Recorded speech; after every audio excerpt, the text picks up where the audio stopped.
pouvez pas orienter ces projets autrement. Autrement, comme je dis, mais non. Dans le Kwilu, d'une façon générale, le manioc, c'est la culture de subsistance des bases. Et un peu partout, on les cultive parce que c'est l'aliment de base. Et jusque-là, nous n'avons jamais connu des cas de maladies de manioc dans le Kwilu. Par contre, on a remarqué que dans beaucoup de villages, le maman produit de grandes quantités de manioc, mais il n'y a pas de preneur. À tel point que on utilise des pochettes de manioc pour bois de chauffage. Parce qu'il n'y a pas de preneur. Les routes ne sont pas aménagées. Il n'y a pas de commerçants pour aller acheter ce produit agricole. Maintenant, quand vous venez avec les nouvelles variétés de manioc, pour bien sûr augmenter la production, on va augmenter la production pour en faire quoi après? Parce que la quantité qui est d'abord produite est invendue. Voilà. Il n'y a pas de preneur, il n'y a pas de route pour les évacuer. Et maintenant, quand vous venez pour qu'on augmente encore plus la production, le résultat final, ça sera quoi? Donc, à mon avis, c'est un projet qui peut être orienté. C'est un bon projet, mais il faut l'orienter dans le milieu où il y a un problème de maladie, de manioc où on ne produit pas assez. Oh, je dis non. Ce projet, parce que il y a parfois des projets qui ne sont pas bien orientés, qui ne tiennent pas compte du milieu dans lequel on l'exécute. Alors, pour moi, et qu'est-ce qui se passe? Même ces fameuses variétés de manioc.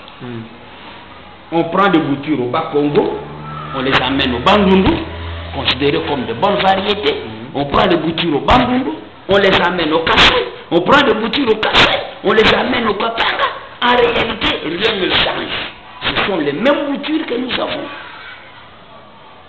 Et je suis même allé dans un projet avec BCECO, un projet de production sémencière.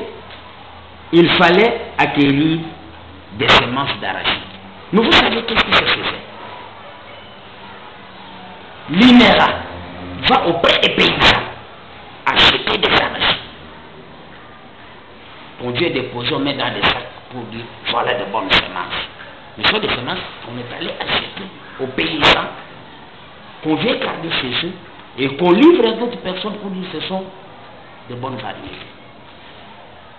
Et en fin de compte, qu'est-ce qui s'est passé pour revenir à ce que j'ai dit au départ là?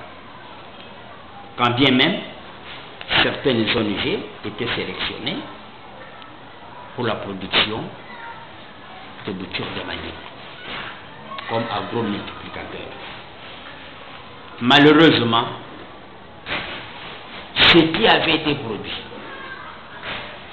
ni l'organisme qui est venu appuyer cela ne s'est plus présenté.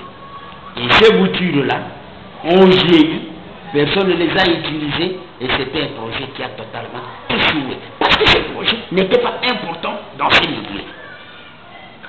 Voilà parfois que nos bailleurs, quand ils viennent, c'est mieux de mener des études préalables avec la population du milieu pour se rendre compte des besoins réels de cette population-là. Pour que le projet parte réellement des besoins de la base qu'on vient appuyer. Mais que de parasiter un projet, parfois, qui ne concorde pas avec les réalités du milieu.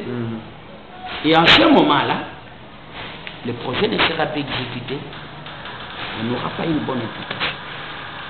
Voilà un peu les éléments que moi je voulais soulever par rapport au problème des projets qu'on amène ici.